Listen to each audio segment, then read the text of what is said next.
سلام البنات، واش راكم؟ ان شاء الله كامل تكونوا بخير وبصحه جيده. عندكم بزاف وانتم تقولوا لي حطينا الوصفه تاع شوربه فريك، والله غالب والله ما لحقت مع تربيه راكم تعرفوا. اليوم جيت نشاركها معكم على اصولها، رايحه تجيكم بزاف بنينه. الوصفه هذه معتمده عندنا كامل في فاميلتي، خوالاتي، ماما كامل يديروها بهذه الطريقه وتجي روعه. اليوم رايحه نديرها لكم بالدجاج، كيما نتوما تقدروا ديروها باللحم. جوزوا معايا باش تشوفوا المقادير وطريقه التحضير، راح نعطي لكم كلش بالضبط هكا. شوفوا في الكوكوطه هكا باش تسهلوا عليكم، حطيت واحد زوج مغارف كبار تاع الزيت، وزدت معاهم واحد نص مغرفه كبيره تاع السمن، خليتهم حتى وين سخنوا لي مليح مليح. وحطيت اطراف الدجاج تاعي، حطوا واش كتب لكم ربي اللي كانت عندكم هذيك هي. زدت معاهم حبه تاع بصل تكون كبيره، رحيتها مليح مليح في الروبو، رايحه نرحي كلش في الروبو. انا مورفه نخلطهم كشغل كامل مع بعضهم ونحط ديريكت، بصح حبيت ندير لكم بالتفصيل باش تشوفوا الكميه تاني. حبه تاع بصل كبيره رحيتها مليح مليح، ما تسكرفجوهاش هكا باش ما يجيوكمش هذوك الشلخ شلخ تاع طوماطيش والقرعه والبصل. اتاكدوا باش ترحوها بهذه الطريقه.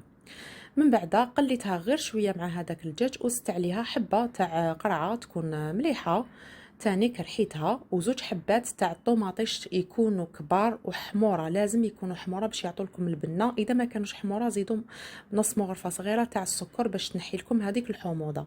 انا الطوماطيش تاعي نحيت لها القشره ورحيتها هكايا، وزدت معاهم تاني ديريكتومون نحط، يعني غير قليت شويه دجاج والبصل، ومن بعد تمتم حطيت كلش على بعضه. زدت كمشه تاع الحميصه تكون مشمخه، ونص ربطه تاع الحشيش تاعي الربطه ما كانتش كبيره بزاف، يعني غير نورمال موين. درت نص تاع الربطه، درت منه غير الورق برك، ما درتش الغصان هكا البنات. وزيدوا تاني زوج وريقات تاع النعناع، قطعوهم مع هذاك الحشيش، ومع زوج مغارف كبار تاع الطماطم المصبره. التوابل درت مغرفه كبيره تاع الملح، مغرفه كبيره عكري، مغرفه كبيره راس الحانوت، مغرفه صغيره تاع القزبر، مغرفه صغيره ممسوحه تاع القرفه بودره، مع نص مغرفه صغيره تاع الفلفل الكحل، ونص عود تاع القرفه هكا. هادو هما لي زيبيس. من بعد انا خلطتهم وغطيت على الكوكوطه تاعي، غطيتها برك ما غلقتش، وخليتها تتقلى مده 15 دقيقه حتى ل 18 دقيقه، يعني كل خطره نعاود نجي نقلبها باش نشوفها ما لازمش تحرق لكم.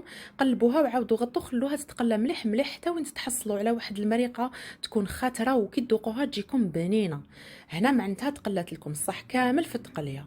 من بعد البنات جيت مرقت بالماء يكون سخون يغلي حتى الماكسيموم تاع القدرات تاعكم، وجبت الفريك تاعي حنرميه دوكا. عندي كاس غير ربع تاع فريك، غسلته واحد 3 فوا ما خليتوش كامل يتنفخ، وحطيته بعد ما غلات لي الشوربه تاعي. شوفوا البنات هنا راني نخلط فيه. نتوما اذا درتوها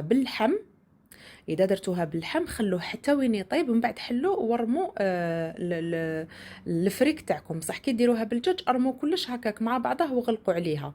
واحد 20 مينوت البنات كانت جاهزه معايا. شوفوا كيفاش الوجه تاعها. دوك نخلطها وتشوفوا القوام تاعها كيفاش يجي. هنا نحيت الدجاج هذاك اولا، فتتو باش نعاود نرجعوا ليها، انا ما نحبش نخليه هكايا كبير، وانتوما الاختيار يولي ليكم. كيما راكم تشوفون حيت كامل هذاك الدجاج باش عاود رجعتوه، فتو حبيتو بالمقص ولا غير بيديكم كيما تحبوا. مانيش حايبه نقص لكم من الفيديو. وزدت لها شويه تاع الحشيش وشويه تاع النعناع، كنت قطعتهم في الرقيق. اللي تخاف من النعناع يطلق لها الكحوليه في المرقه تاعها وما تجيها شابه، من الاحسن انها تخليه حتى مع الاخر كي تكون رايحه تسربيه باش ديروا من الفوق زعما تزين به. هذا ما كان.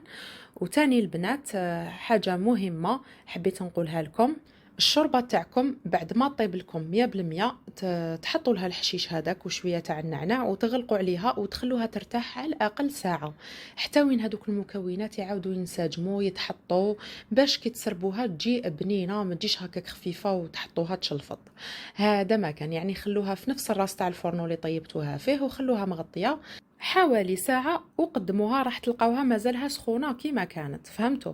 دوكا البنات اللي حبت تزيد لها حبيبة تاع الحار بعد ما تفتحي عليها، بعد ما طابت مع هذاك الفريك وكاع، كي تفتحي عليها رمي لها الحبيبه تاع الحار تاعك، خليها تطلق البنه، ما تتقبيهاش باش ما تطلقلكش هذيك الحروريه.